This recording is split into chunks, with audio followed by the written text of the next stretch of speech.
Lord of Mysteries 2, Circle of Inevitability. Chapter 40, On the Carriage.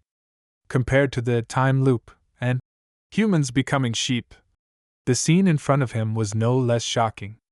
It made Lumion feel as though his eyes, mind, and spirit had been severely tainted. If he had known beforehand that he would witness such a thing, he would definitely have abandoned his actions. What the F***ck is going on? Louis Lund is clearly still a man. Whose child is he carrying? The administrator's? Or Madame Puali's? Is this the world of mysticism? Aurora didn't let me come into contact with this for my own good. For a moment, Lumion's thoughts were disordered, and his mind was in a state of chaos. He wished he could dig out his eyes and forcefully forget what he had seen. Wah! Wah! Wah! The baby that Louis Lund had given birth to cried out, making the filthy delivery room instantly have a holy aura. This was the beauty of a new life. Lumion, who was hiding outside the window, directly experienced the joy of human origins. Of course, besides that, the strange, absurd, dirty, and disharmonious feeling became even more obvious. Lumion finally came back to his senses and subconsciously looked into the room again. The baby had already been placed on a white silk cloth beside Louis Lund by the woman in the grayish-white dress. The baby was a boy, and there was more blood than milky white fat, but other than that, there was nothing abnormal. He looked like an ordinary newborn. Lumion observed for another 2 seconds and realized that the baby boy's 10 fingers were bent. His nails were very long, like the claws of a bird. Just now, he had used these hands to rip open Louis Lund's stomach. Louis Lund, on the other hand, lay in a semi-conscious state. The wound on Louis Lund's stomach had yet to be stitched up, and blood kept seeping out. One could vaguely see the intestines pressed to the side and a strange, bird's nest-like thing covered in a flesh-colored membrane. As the woman wrapped the baby in silk, she picked up a sewing needle and catgut, and began chanting as she sewed the groaning Louis Lund's wound. This was quite easy for you. The last time I gave birth to quadruplets, that was considered painful. Lumion's facial muscles twitched slightly. He felt that after his eyes, brain, mind, and spirit were affected, his ears were also tainted. He retracted his gaze. He had to get out of there, fast. He leaped back to the window he had come from and flipped into the room. After closing the window, he rushed out the door and headed straight for the stairs. After dodging a male servant, Lumion tiptoed and quickly returned to the hall. Where did you go? Suddenly, a slightly magnetic and gentle voice sounded in his ears. Even with Lumion's hunter senses, he didn't sense that someone was standing beside the staircase entrance. He turned around to see Madame Puali's in a blue corset, her hair half dyed, and her bright brown eyes reflecting his figure. The madam no longer had a smile on her face. Her eyes reflected Lumion's figure with a piercing intensity. Lumion's mind tensed up. He was terrified, but prepared to fight if necessary. Aurora appeared from a side room and asked, Where did you go?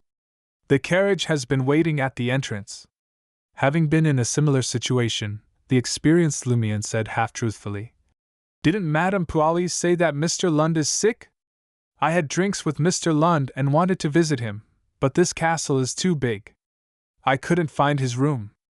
Aurora nodded and said, You could have asked Madame Puali's directly. You don't have to hide it from us. It's not a bad thing. My bad. I'm sorry. Lumion looked at Madame Puali sincerely. After seeing the scene upstairs, Lumion was more afraid of this lady than disgusted. He was relieved when she finally smiled, no longer as serious as before. Let me thank you on behalf of Lund for your kindness, but he isn't in the best of health. He isn't willing to appear in front of others in that unseemly manner. It's indeed unseemly. Lumion silently echoed her thoughts. Shall we board the carriage? Thank you so much, Aurora said to Madame Puali's. Lumion watched Madame Puali's closely, afraid she would find a way to make them stay longer. If she did, it could mean that she sensed something had happened with Louis Lund. Although Lumion felt that their combined forces could fight against Madame Puali's after he rendezvoused with his sister, this was her castle after all, surrounded by her servants. It was the worst hunting environment for a hunter. Madame Pualis nodded and smiled at Aurora. I look forward to the gifts you bring back from Trier. I always yearn for what's trending there. I hope I can give you a surprise, Aurora replied, though she wasn't sure she'd ever be able to return to Quarter Village. She just needed to keep up appearances. Madame Pualis walked the siblings to the door with her lady's maid, Kathy, and watched them get into the four-seater carriage. The burly, brown-bearded carriage driver wore dark red clothes, yellow pants, and a waxed hat. He looked almost like a professional coachman in the city, except that he didn't wear a tie. This was a mandatory request from Administrator Beast. Aurora apologized to the driver. Sorry to trouble you, she said politely before closing the door. The driver's name was Sewell, and he had the most common blue eyes in the Intis Republic. He was delighted by Aurora's politeness, and looked forward to the tip he'd receive when they arrived in Deriche. Madame, Monsieur, sit tight! He raised his whip, and the horses started to speed up. As the carriage passed through Quarter Village, it suddenly stopped. Lumien's heart skipped a beat, knowing that their journey wouldn't be smooth and easy. What's wrong? He asked the driver, Sewell. Sewell explained. Madame promised to send Naroka to Junak village yesterday. I'm worried I won't be able to return in time after going to Deriche, so I thought of picking her up on the way. Don't worry, it won't cause any delays.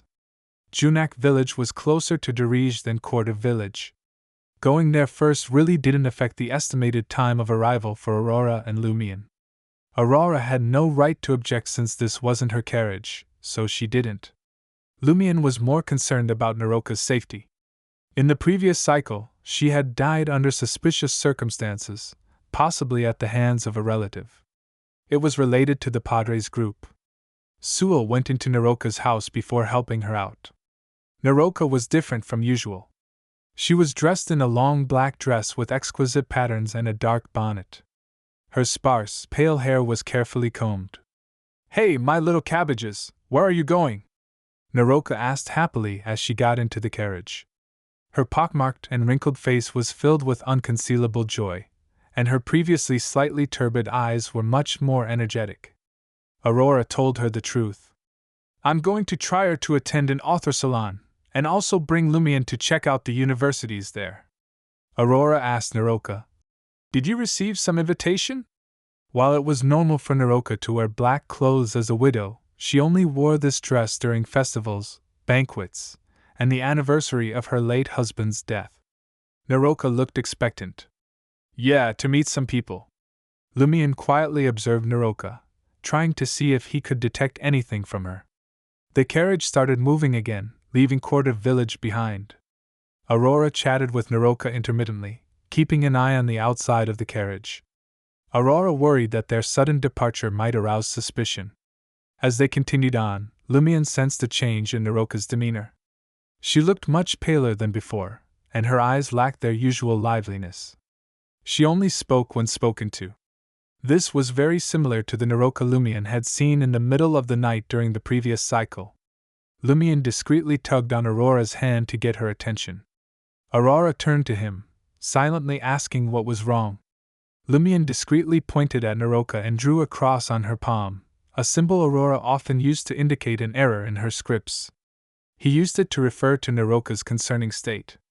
Aurora was momentarily stunned but quickly understood what Lumien meant. She turned her attention to Naroka, sensing that something was wrong. Aurora raised her hand to massage her temples, causing her light blue eyes to darken and become deeper. With just a glance, Aurora's golden brows furrowed, and she leaned back slightly as if she had been hit by something. She closed her eyes and rubbed her temples, as if she was feeling tired and in pain. When she opened her eyes again, Aurora turned to Lumien and said, When we reach Deriche, you must stay close to me. No matter what happens, don't leave my side. Her tone was serious, and Lumien understood immediately.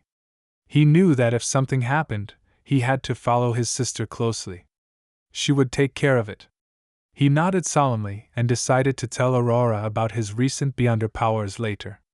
Aurora turned her attention back to Naroka and asked, Are you really going to Junak or somewhere else? She was worried that an unexpected stop might make things more complicated.